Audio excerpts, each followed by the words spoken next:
Yesterday we just got back from resupplying our homestead. We did our fortnightly city run where we travel up to our nearest city and kind of resupply all of the resources and utilities and things that we need for our homestead on a regular and ongoing basis, as well as some of the things that we're kind of getting ahead with, that we're stockpiling, I guess you might say, in case of unforeseen circumstances. Hey, real quick, this isn't an ad break or anything, but just a little disclaimer to let you know this week's episode is going to be a bit different. You probably already noticed before you clicked on it that it's quite a lot longer than our normal episodes.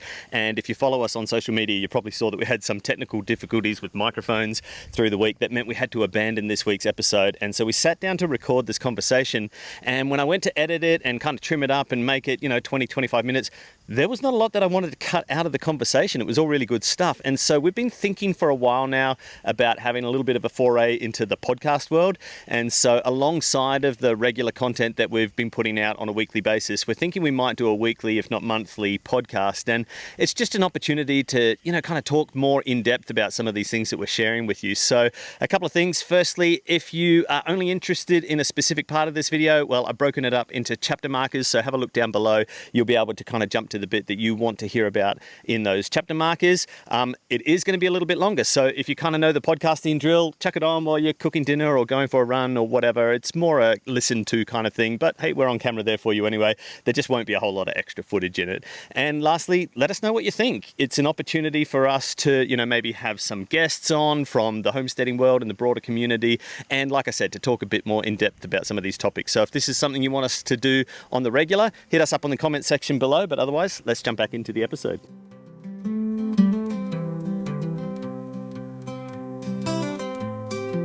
So I guess we wanted to look at some of the homesteaders' philosophies when it comes to how you supply your homestead and then how you supply your inventory in terms of getting ahead and stockpiling, why that's even important, and maybe then how some of those practices and principles around resources and energy might even apply to your scenario, whether you're homesteading, thinking about going off-grid homesteading, or you're doing the suburban urban city life thing and you just want to glean from homesteaders how we think differently and how that might apply in your scenario. So I guess that the first question then is, well, what does that mean when we're talking about stockpiling? Are we talking about prepping? Because, we've all seen the show and we've all seen the weird guys in camo vests and, it's not that. So how is preparedness or stockpiling or homesteading self-sufficiency different to prepping?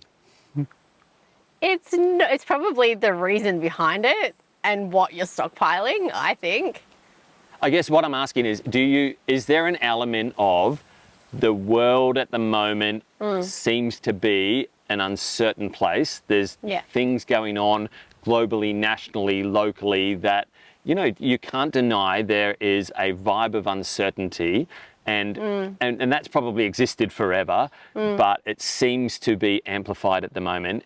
Is that informing our practices, or would we be doing them anyway? Is it just that there happens to be a crossover? I think that we all don't really understand how precarious the society that we live in is. I think we all learned that like during lockdowns and things like that. The grocery stores only have 3 days worth of food. Like they don't have infinite food. So some natural disaster happens, all of a sudden food isn't being able to be moved around very quickly. Like 3 days is not very much. Yeah. Once a fuel station runs out of fuel in the ground, they need a tanker to come and refuel. Like, I don't think we really kind of understand that if something mega went down, like last year, the Square terminals went down and EFTPOS terminals went down and all of a sudden you couldn't buy food, you couldn't buy fuel, you couldn't buy basic necessities. And it wasn't for long, hey? It was maybe less than a day? Yeah, it was less than a day, but it was like panic pandemonium. And that really got me thinking, because it aligned with us moving out here and all of a sudden we have moved from a semi-rural environment where we could just go to the shop, like you want chocolate, you go to the shop and get it, to moving here and it's not that convenient to do that. And being on a really tight budget, we couldn't afford to do that. Like it would cost us a pretty significant amount of fuel every time we would want to go to get something just for convenience sake. So that's really kind of like been glaringly obvious for me, moving here and being so far away from everything. what does it take to kind of mitigate those conveniences so that you're not having to go to the shop every other day to stock up on something just because you want it. Does that make sense? Yeah, totally. And so when that happened with all the FPOS terminals going down, I'm like, oh, well, like, how long is this going to be for? Like, are we good? And it's like, well, we've got fuel, we've got gas, we've got food. Like, this is pretty sweet. But then I was kind of like, what if that happened for longer? And like, yeah, we're okay, but will our family be okay? How can we provide for our community? All of those questions started rattling around in my head. But it kind of got me thinking, what can I do? Like, you can't just go out and buy a year's worth of food. Like, I don't know about you guys, but we can't afford to do that. So how can I make these decisions every time we go to the shops to kind of move those things forward? And not just food either, right? Because, I mean, when you say fuel and gas, we're not talking, you know, that we need petrol for our lawnmower and gas for a weekend barbecue. We literally depend on those things. Like, without petrol, if we get 3 cloudy days in a row, no power, then we can't run our generator to top up our batteries, so there's no power. We do a lot of our cooking and hot water predominantly on gas, and we're trying to move some of those things into solar, but at the moment that's our reality, and so then there's no cooking. I mean, we could make a fire, I suppose, but we're not, you know, we're off grid, so we don't have those connections to those conveniences, and so that's stark for us. It's really obvious when we run out of those resources and supplies. There's this immediate thing that happens, and it happens to us on quite a regular basis, to the point where you like put we some of ran that. out of coffee this week. Yeah, That is unacceptable. a less important one, but equally as obvious. But I guess what I'm saying is, when we lived in suburbia, you know, like, if the power went out, it was annoying, and it was like, okay, well, I mean, I guess move the milk into the freezer and, you know, it'll come back on in a few hours, and we don't have to worry about it. Someone else is going to fix that and turn it back on. But because those are systems and utilities that we are directly responsible for, we're, you know, so much more aware of the impact of running out of some of those resources. And so that's then what gets you into that mindset of, okay, well, not only do I never want to run out of those things, but how do I start to be proactive about that? And I guess the other thing to mention is on a budget. You know, we get comments all the time. You guys must be like, you rolling know, you in must have come from big money to be able to do what you're doing. There are some large expenses up front in homesteading, and so that's undeniable. We've talked about this in other videos. You know, purchasing land is the obvious one. Setting up an entire off-grid solar power system is a big one, and we've made videos about all of that. So that aside though, we started this project just under a year ago without, I mean, you had just secured part-time work and I didn't have any work. You know, yes, this was our choice, but we haven't, when we're telling like what we're learning, it's not because we've got a massive backing behind us. Like, our grocery budget is $500 a week, and that includes wine. And that includes, like, you know, some non-necessities that we would cut out if we needed to. And for context, there's 4 of us, so 2 of our kids are out here with us. So, like, yeah, we're not sitting here going, we're rolling in it, so here's what you should do. We've just every month done a little better, and every month's done a little better than that. So whereas now, like, after our shop yesterday, what did we work out we had in advance? 50 days worth of meat. 50 meals worth of meat, like protein, which we'll eat into. But then next fortnight, I'll get more, and hopefully that will bump out to 70 days worth of meat. And so I'm just making these decisions every fortnight that keep moving us forward into having an inventory. I don't even like to say stockpile, like an inventory of things, so that we don't, you know, if the unexpected happens, or one of us gets sick, or, you know, something mega breaks down on the farm, because something's always breaking down on the farm. Like, we have the ability to respond, and the strength behind us. Like, I like to think of it as like having like a really strong foundation to be able to draw from if the worst happens. So let's jump then into, we'll talk about food specifically, and then we'll talk about some of the other Because it's not just about food. It's not, but that would probably be a big part of it. And I feel like that might be one of the bigger relatable aspects. So in terms of what we're really wanting to share in, I guess, this conversation is, there is a cost of living crisis. and food security is something that's probably on everyone's minds, and yet, like for us, it's blatantly obvious that we have to do something about our own food security on a week-to-week, fortnight-to-fortnight basis, just because of the way we live anyway, regardless of what was going on in the world. But maybe, you know, you're at home and you're aware that your grocery prices are escalating, and you're wondering, you know, what can you even do about it? So what we really wanted to share in this conversation was, well, what are some of the practices, philosophies, ideas that we've been implementing both before we started out here, because we would say that we really started living this homesteading lifestyle like quite a few years ago, like ramping up into it, but then specifically diving into the deep end and getting out here and forcing ourselves into a situation where we had to think differently, we had to shop differently, had to budget differently, and then we had to treat how we were doing food differently. And then I guess there's probably going to be some of those principles that can apply no matter what your scenario is. So the question then is, when it comes to food, how do homesteaders think differently?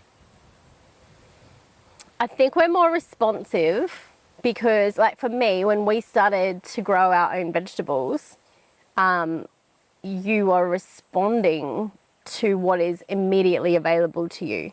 So if I've got, you know, a bunch of zucchini, and like I'm thinking through what's going to be for dinner tonight, bunch of zucchini, I've still got half a pumpkin, there's some carrots that we've just pulled out and some beetroot. I'm gonna roast those up, and we'll have some kind of meat with, you know, whatever's available. So I think maybe not every homesteader does this, but for me, I moved away from the traditional meal plans, which are like, on Monday we eat this, on Tuesday we eat this. Number one, I don't like that because I'm an emotional like, I don't feel like that, and so that would never work. That would never work for me. But what I shifted to was understanding that to have a garden and to have vegetables and fruit available to us all the time, that meant I needed to have things to pair that with to make it, to give us a variety. So I would always have protein that I could pair it with. I would always have sauces and spices that I can, you know, do things differently with. I would always have things like your tinned items, like your tomatoes and your beans and your, like my coconut cream and my curry paste and things like that, so that you can kind of go, well, what do I have right now in the garden? I have, you know, zucchinis, so I'll grab chicken and I'll make a green curry for dinner. And there's great things that you can, those kind of limitations. You're not going, what do I feel like for dinner tonight? I'm going to go to the shop to get it. It's, what do I feel like for dinner tonight, and what do I got? What have I got? And for me, that just expanded my culinary abilities so much, because I'm like, well, I've got some steak and this random vegetable. So you're Googling or you're on Pinterest for what can I do? And some of our favorite family meals have come from that kind of ingenuity. It means you can be a lot more responsive too, doesn't it? Responsive is the and word. Not just responsive to your garden, because we didn't always have a really big garden. So you probably moved more into that mindset when you really started looking into our diet, nutrition, overall health, cutting out sugar, all of those, learning how to just think differently about food and kind of not get trapped into patterns of, well, this is, you know, grandma's recipe book and everyone's always followed that, you know, that pattern of thinking and eating, to where you can apply that thinking, like if something's on special, you can go and grab that, and you've got you usually get 4 or 6 of that. But you've got that style of thinking that can then or if something's on special, you could stock up on it and then have a bunch of that in the freezer, and then, hey, all of a sudden, you know, money's tight this week, what are we doing? Well, open up the freezer. Cool, that's what's available. This is what we're creating. Yeah. Which on that kind of real traditional meal plan, well, this is what we always do, and we don't deviate from our favourites all that often. Like, we tend to have a roster of favourite food and food that we're comfortable with and we know is healthy for us. Like, it's pretty rare that I would bust out something new unless I'm really having to innovate. No, I wouldn't say that's entirely true. Yes. I'd say probably 80%. Yeah, we tend more towards that roster of favourites, and why wouldn't you? But I think that our food choices are a little bit like our music choices. You know, we always determined that we were never going to let our kids be the ones kind of like, what is that new fandangled music? You know, We're definitely stuck in the 90s, guys. Oh yeah, but still, like you just went to a Leon Bridges concert, you know, like so we are still always adding to our repertoire is what I guess I'm saying. And so it's that not getting like hung up on, like. Well, enjoying the creativity. And I have to say, like, working alongside a chef for the last few years, shout out to Evan, who's one of our super fans, and we're his super fan. Evan really helped to kind of expand my mind of the next level of different possibilities of your pickling and your preserves and you know, just what a, like, to use the word elevation, like, you know, even something like pickled cabbage, not sauerkraut, but just like pickled cabbage can do to add to a Mexican dish, or pickled red onions can just like pop your breakfast omelette or something like that. Like it drives this creativity that if you, like, for you don't really mind, like food is fuel for you. You would just happily eat the same thing every day. Yeah, yes. Mostly. If it's like, if we're going out and it's like pick a restaurant, I'm not just going to like Outback Steakhouse, you know, like I definitely You're happy to try can new appreciate things. it. Yeah, but on the day-to-day. It's not my primary creative outlet. Whereas for me, it's huge. Like, food is huge for me. So yeah, sorry if you like Outback Steakhouse. I feel like we have that here now. We eat steak. It's an American thing, isn't it? Yeah, anyway. So that's interesting then. So pickling, preserving, canning. Canning. Somebody hit me up in the comments this week saying canning. We don't call it canning here in Australia. And I'm like, oh, that might be true. I mean, your mum's Scottish, and so half the stuff I'm learning is from her anyway. So I looked it up. No, the Australian Food Council definitely says canning, but what they mean is bottling or jarring or whatever. It's all the same. Look, one of the things I love about the homesteading community at large is it's becoming this beautiful global community of cross-pollination and sharing of ideas and mixing of kind of cultures and, you know, traditions. So, all right, I really don't care. Somebody else hit us up this week and said, homesteading, it's not called homesteading, it's called hobby farming. I'm like, this ain't a hobby, bud. But all right, whatever. You know, feel free to, like, I love the whole language debate thing. So, you know, correct me on my language if you want, but I'll probably hit you back if I disagree. But what that highlighted for me was these practices, these homesteading practices of canning, fermenting, homesteading, like itself, like they're drawn from this awesome, huge community, and like this, YouTube and, you know, just different sites online and communities online are such an inspiration to be able to kind of like dip your toes into some of those things. So we've started having a go at some of that stuff. I've just nailed sourdough. And even though then it's not nailed, I do the same thing every day and it works out okay. So let's just one thing at a time. Sourdough first, pickling and preserves by the end of the year. That's my goal. But you know what, like some of our budget has probably, like living on a budget this year, has probably pushed that issue a lot more for us this year. I'm not sure I ever would have considered homebrew, for example. Yep. Except that beer's really expensive and I really like it. and look, it's not fantastic yet, but we're getting there.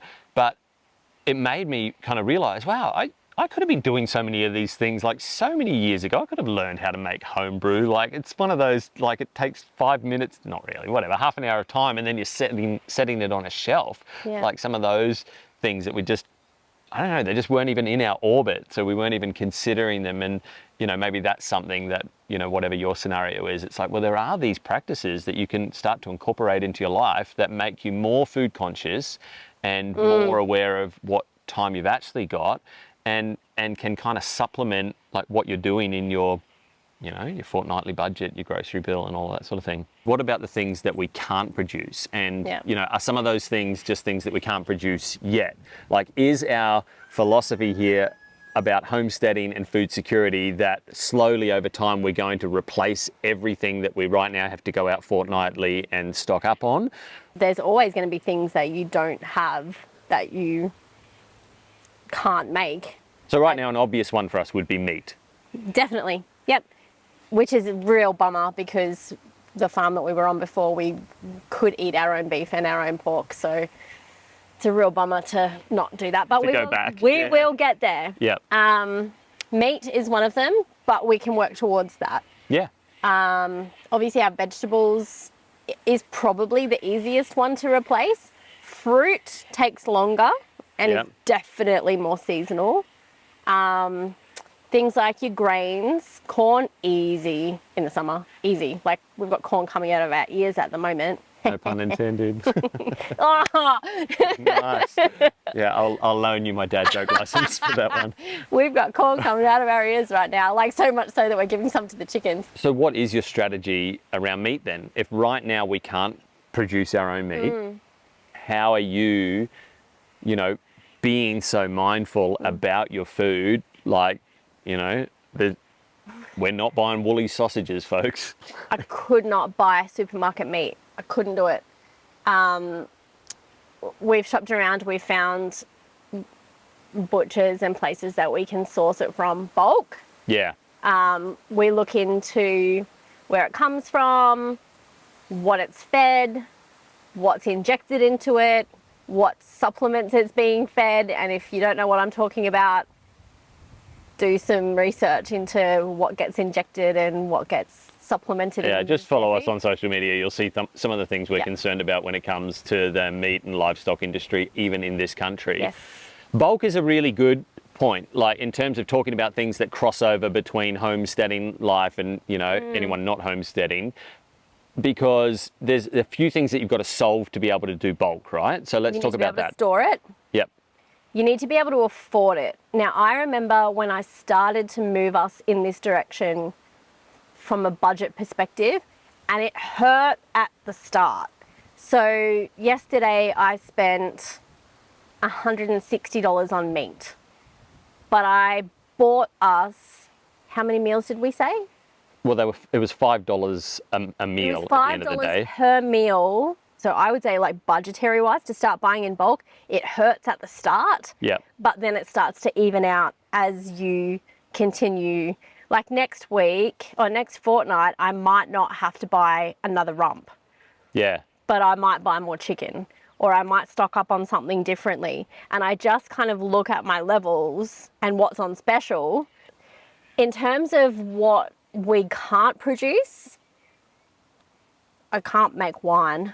Yet. We're trying. That's going to take a few years away. Long time. We can't make coffee, and we did have a coffee tree, and it died in the frost. It was like 10 years old. We were so sad. But like, to make a kilo, it's 1 kilo of coffee per tree per year. We drink a kilo of coffee between us in 2 weeks. So we're never going to be able to supply ourselves to that level. We can grow 26 trees of coffee. But we can, that's one of those things, you've got to weigh up kind of the effort, don't you, and the energy. Yeah. We could do it. We could plant 26 coffee trees, let's say 30, because some of them, and we're not expert coffee farmers, we're going to need more. We're going to have to tend to those trees. We're going to have to invest some money into buying them. We're going to have to invest a whole heap of time. Yep. Resources and inputs into them to look after them, time to prune them. Then there's the harvesting of the coffee, learning how to roast, getting that right. Somewhere around 7 to 10 years from now, we will be able to replace our half a kilo of coffee per week, little indulgence. So if the zombies attack, we're drinking tea. But yeah, well, so that's one other part of the thing. Like, is it even necessary? Like, it's just an indulgence. Yeah. But like, talk about that as well from the perspective of some things that are staples. What about flour, for example? So we could. And we have talked about it. Yep. With mum and dad, definitely. But what we don't yet know is how much we can grow here, what our yield will be like. Do we have the equipment necessary to do it? It's going to take us time to be able to work those things out. That's something that I think is worth trying. Yeah, because we've grown vegetables before, but we've never grown crops, like cereal crops, grain crops. And so there's definitely a skill gap there that we're going to have to cover. Then there's how much acreage, and I'm going to assume it's going to be acres worth of, and I think we started to do some preliminary maths on this. We were looking at, it's probably going to be 2 or 3 acres worth of wheat to supply the flour that you and your mum need to do the baking that you would do in a year, and then that's not even including like wheat that we would want to include into animal feed. And so you've got to look at that and weigh that up and go, well, growing wheat is an adjacent skill to growing cabbages and zucchinis, and so the skills gap shouldn't be that hard to close, but is it going to be a return on investment of efforts? Time we've got in abundance, seeds are cheap as, and land we have, but there's so many things we could do. Yes. And when I say we've got time in abundance, there are only 16 hours of daylight. So which of those practices do we want to kind of lean into that have a big, huge return on? And I mean, you're buying flour in bulk, right? Yeah, so, I don't buy flour from the supermarket. My mum more than me, but I'm starting to move in that direction. We're going to Campbell's in Australia. Campbell's Cash and Carry is the best, probably bulk. They're like a wholesaler. Don't mind us, the rooster's just chasing the chickens. So I'm buying 12.5 kilos of flour at a time. Well, I'm buying 3 lots of 12 Is that one of those kilos of flour at a time for, I think it's like $23 or something like that. Or, and are you getting ahead? Yeah, we've got. So what's the storage requirements then? You definitely need airtight, but I store ours in the freezer. So at the moment we're freezing it, but if we wanted to, we could get months, maybe even years ahead in terms of... Yeah, but you've got a shelf life on flour. Okay. So as you use it, you need to be able to replenish it. You can't just let it sit there for just in case, or that's just a waste of resource. Yeah. Whereas you could store grain almost indefinitely. Definitely storing it at the grain level is better than the bleached stone ground that we're buying. I'm definitely keen to try it, but here's the thing, and I think it's a real revelation that you and I have learned over our years of professional life, is you got to grow slowly and sustainably, grow, stretch, push, and then that becomes second nature. And all of a sudden then your capacity is big enough that you can grow and stretch again. And all of a sudden, a city girl is living on 150 acres, growing our own food and living like this because we took one step and then that became normal. Then we took another step and that became normal. What the job is to figure out when to stretch and what to stretch into at the right time. At this moment in our homesteading journey, we've got to build our gardens and establish what's most important for those quick yields and for nutrition. We're building soil health. Like, there's so many things that are important in that space right now. Wheat may not be on our radar until next year. Does that make sense? Yeah, it does. And it's also not one of the skills that we're bringing to this enterprise from day one. Like, we are bringing years of doing produce gardens, market gardens, and doing livestock. Yeah. And so those should definitely be the first. And we've talked about this on other videos. Because we've already grown, and we just have to. That's not a skills gap. We just need our budget to grow. It's just a resource gap at the moment. Yeah. So the next things we would lean into then in terms of like resourcing our homestead would be livestock. Now that's not going to apply to everyone's scenario, but it definitely can apply to your thinking when it comes to like sourcing. So just to backtrack a second, you were talking about where your meat is sourced from. How do you know where your meat is sourced from, and how can the average person know some of that information, down to things like what their meat's injected with, if that's important to you? You can find a butcher that you can talk to, or better yet. Which is why you can't do this in Coles. And being farmers, we're probably a little bit more aware of what actually goes on in feedlots and what it actually costs to get meat to your door, and at the scale that it does as well. We are definitely mindful meat consumers. Yep. Because there can be an overindulgence there, and we're definitely on a more regenerative pastured meat approach rather than. But at the same time, that's expensive. Yeah. To buy that kind of meat is expensive, and that's an expense that we can't afford at the moment. Yep. So that's the trade-off that we've had to do. But if you can afford to go to one of a subscription service, you can find them. Maybe we can put some links down below to some subscription services like Farmer to Your Door. In the there's Northern heaps of them. Rivers, it was Farmer Foster. Yeah, there's one called Farmer Butcher. Yep.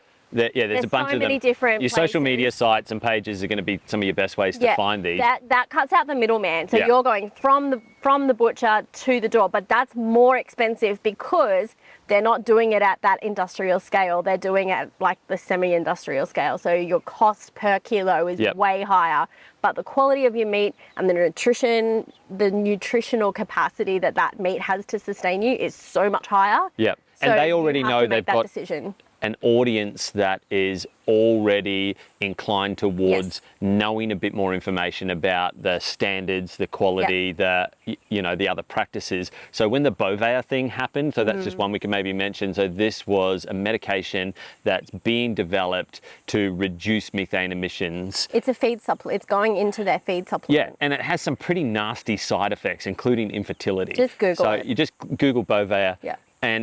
But what I noticed was a lot of those communities, so those farmers that had developed those communities around direct to farm to consumer supply, were bragging about that stuff because they know their consumers, they are interested in that. Like the average person buying woolly sausages probably has no idea how that animal even lived, let alone what was injected into it. And so not to get too tinfoil hat on you, but I'll wear it Definitely for a minute. look into that. But It's look really into important it. It's for your as children. important as what gets sprayed on your cereal grains and all that sort of stuff. Absolutely. Often when you can cut out the middle people, the whole middle supply chain, not just the middleman, you'll find that those costs are actually pretty equivalent anyway. So you're able to immediately access a higher quality product for pretty much what you were spending. Yes, the tide is rising on cost of living across the board anyway, and so maybe the temptation is to go to lower quality food anyway. And I guess I'll just throw the challenge out there. Something Joel Salatin has always said is you're either paying for it now in your grocery bill or you're paying for it later in your doctor bill. And that that's a harsh reality to have to hit you when your budget is already like, how am I going to even afford to keep the lights on right now? But it's a serious consideration, and food is a big part of that consideration. Huge. I can't answer that for everyone, It's and so I get difficult. it. I understand it's really hard. Let's move into talking about where we're upskilling Okay. to kind of live this lifestyle, like some of the skills that we've decided to. So you mentioned sourdough. I did not know. Like, I've been like a homesteader wannabe for a long time, and then actually, like doing it. And so even in COVID lockdowns, I could not make sourdough. I do not know what my problem is, but it wasn't until my Auntie Jan actually came and stayed here and did it with me. Thank you, Auntie Jan.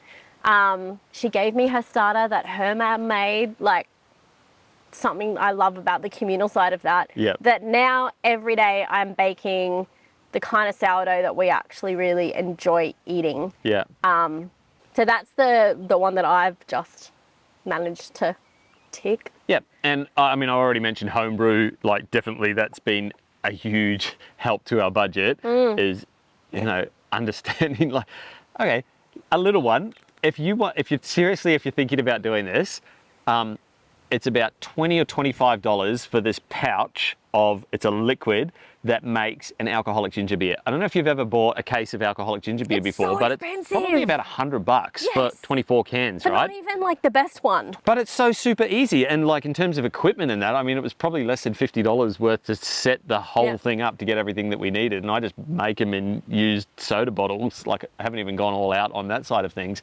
So that's one side of things. Another really practical one for me is I've gone my whole life without ever servicing my own car. And my brother's a mechanic, so That's why. we're shouting out a lot of people right now. But shout out Sam, who taught me how to do my brakes the other day, and that just kind of got me thinking. Right now I can't afford regular servicing, and I can't afford not to do regular servicing. And so it's a little bit like the same thing with nutrition.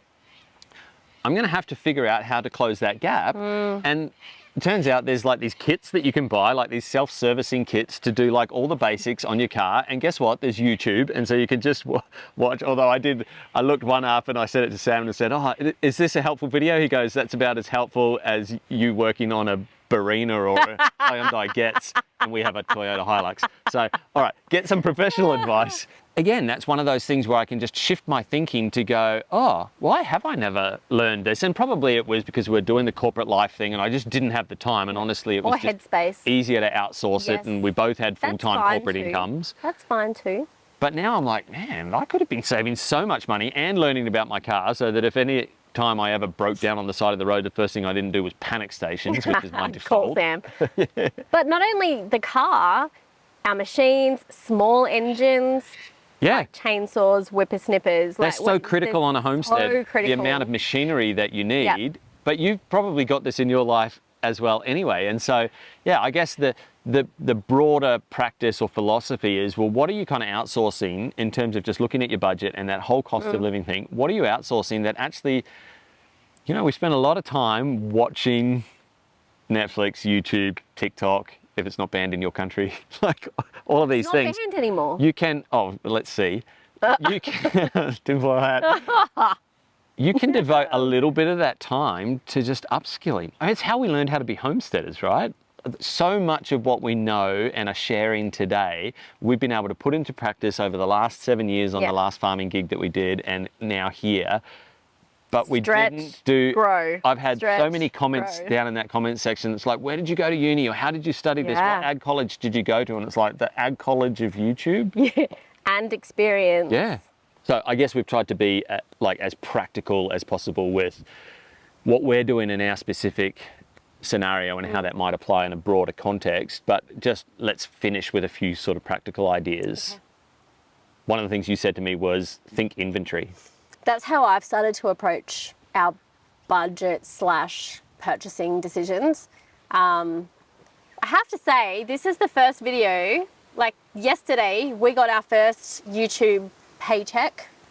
Thank you, YouTube. No, thank you guys. Because of you guys, like we've got the basics covered and a few indulgences, but because of you guys, like we can grow now, we can expand now. Which is super awesome. Really exciting. Yep. Watch this space because we're going to get our pigs soon and I'm really excited to share that with you all because I love them so much. Anyway, inventory.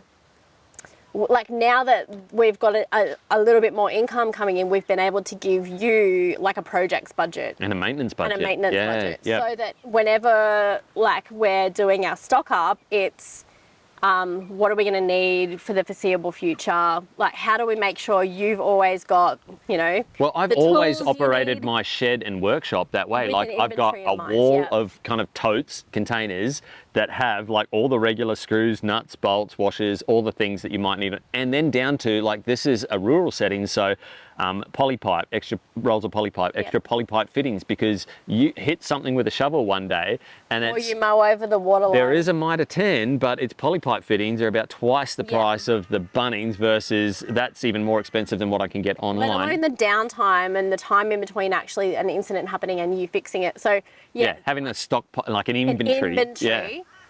Mower blades on, you know, spare parts so that you can, your turnaround time is quicker and then you just restock. Like that's how I'm thinking. So it's not just groceries, it's not just pantry. No. It's well, JJ's even learned that he's got to keep a couple of spare belts for his electric skateboard. It's an off-road electric skateboard, but we live in really sandy conditions and they deteriorate. So I think he's on like his 4th or 5th belt and now he keeps a spare. Even JJ's learning to think that way.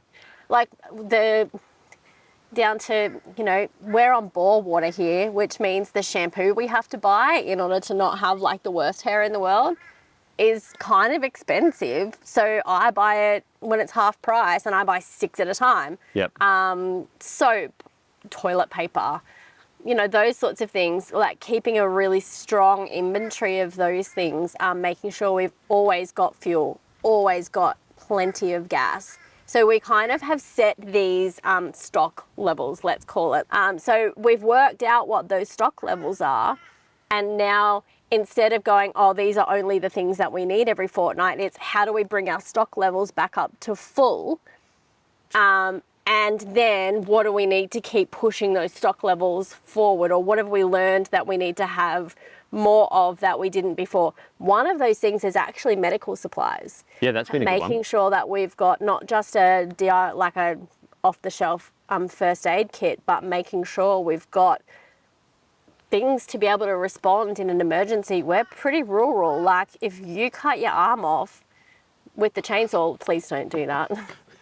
But, like, how do we respond? And we've got a pretty good training in that. Like, we're both first aid trained, and mum's an ambulance officer.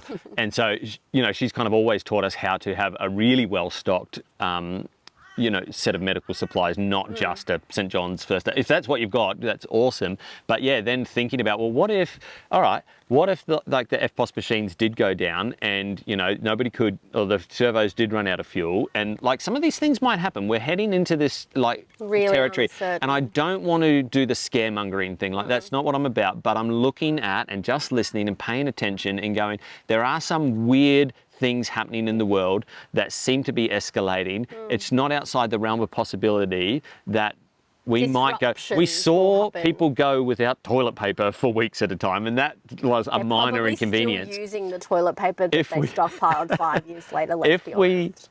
Yeah, that's an okay one. But if we ran out of fuel for a significant amount of time, and then you couldn't get anywhere and something happened, or heaven forbid that our local ambos didn't have fuel, I don't know if that sort of thing can happen, but it doesn't take much to go, well, medical supplies keep forever. Let's just every fortnight. So then it's like, hey, mum, or hey, doc, you know, like friends, you know, kind of in the know. That we're working towards. Yeah. And sometimes it can be as simple as, instead of buying one thing, buy two, so that you've always got a backup. And then when you run out of the first one, restock it before you've used up the second one. That's how I started like 5-6 years ago on this journey.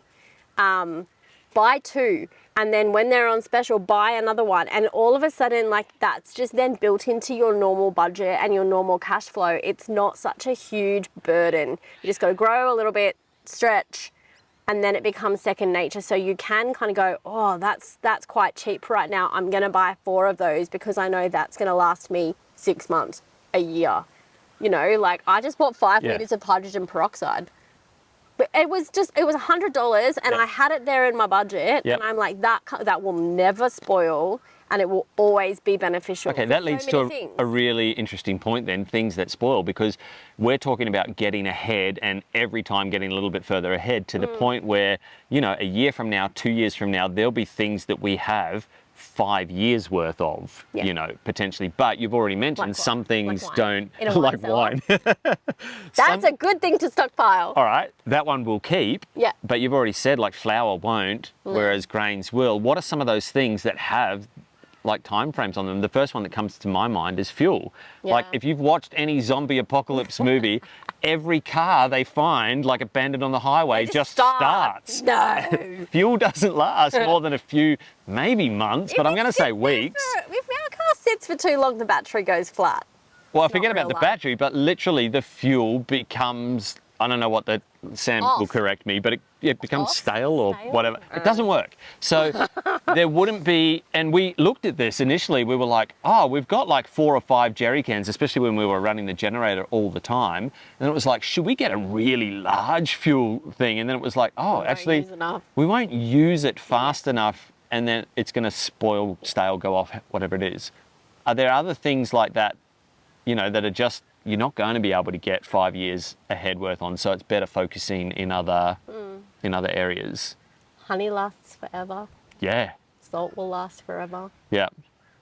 Salt, you need salt. Salt is good for preserving. Yeah. Salt is good for like wounds and like salt. Cleaning, yeah.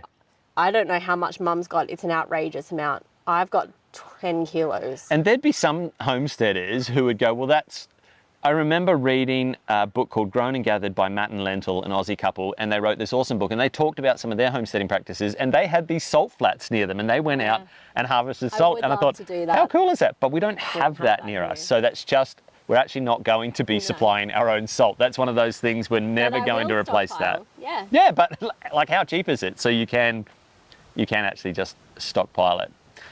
So that's thinking bulk, thinking storage. In terms of like practical tips. Can we show a photo of the future? So one of our storage plans is, Sometimes we get really creative with the shots that we do here on YouTube, and we specifically exclude certain areas, not because we've got secret Ferraris parked around the corner, but because my shed is such a disgusting mess. No, it's not a disgusting mess, it's just temporary. And it really is. So one of the things that we're kind of planning to build here is a decent farm shed. And to be honest, I'd love to build a barn or something like that. Yeah, that's all going to come with time and approvals and all of that. So we're doing something temporary at the moment. We've got these 2 shipping containers, and I've done this janky as bush tin roof between the 2 of them, just so I could keep my tools out of the weather. And organised. So that was important because I want to preserve and keep my tools because they're an investment. But one of those containers, those 20-foot containers, is going to be your dry store. And so that, that's like a pantry. You might say like a root cellar, or like a dry storage We still room. might do a root cellar because that would be super cool. I just think it's cool to have an underground That's lair. like in the 10, that's the 10-year plan. But that's just a really practical thing. Now, that's not going to work for someone who doesn't have a huge amount of land, but you can start to think about the spaces that you've got and the resources that you've got available to you to kind of go, well, we never really use the wardrobe in the spare room. We could probably fit a half a dozen plastic tubs in there. Yeah. And if that was the case, what would we be smart about? Things like medical supplies, things like staples for your pantry, so that if you do fall on hard times, it's like, well, heck, at least we've got like the flour and the salt and the sugar and some of those things. Rice, but you've got to be using it and replenishing it. So it really has to become a rhythm. You can't just go, oh, well, I'm set now, because you have to keep cycling it. You've got to develop a program for it where you're keeping tabs on all of that. A deep freezer is a really obvious one. And we got ours off Facebook Marketplace for $200, and it is an old commercial deep freeze. It's got rusty corners. She's not aesthetic. But it's got perfectly good seals. It keeps temperature, and I've put an energy monitor on it. It's using no more than 200 watts of power at any one time, and that's the kind of stuff investment we monitor out here. We are doing, because we're doing our meat in bulk, and so it's got our rice, our flour, and our meat in it at the moment, and it's still not full. And our seeds are stored in the freezer as well. Yeah, and we could fit so much more in it, and anyone can fit I think it's a 1,000-litre chest freezer. Like, most people have a garage. You've got room in your garage, or you could do it. Ours is semi-outside, so I didn't mention before, but one of the things I'm learning how to do is butcher that rump that you're buying from the IGA, and like, butcher is right, because I'm cutting it up, but I'm also making a mess of it. But I'll leave a link down below to a video by Andy Cooks, who literally shows you this exact piece of meat that we're buying, that we're getting $10 a kilo. $10 a kilo. So we're getting beef at $10 a kilo. But in talking about upskilling, I'm now learning how to cut that thing into steaks, make diced beef out of all the bits that I make a mess out of. Thanks, and then Andy. all of that goes into our deep freezer. And so that's how, when we talked earlier about we're 50 meals ahead in terms of our meat, our protein, it's been some of those. People. That's not 50 individual meals, that's 50. That's 200 portions.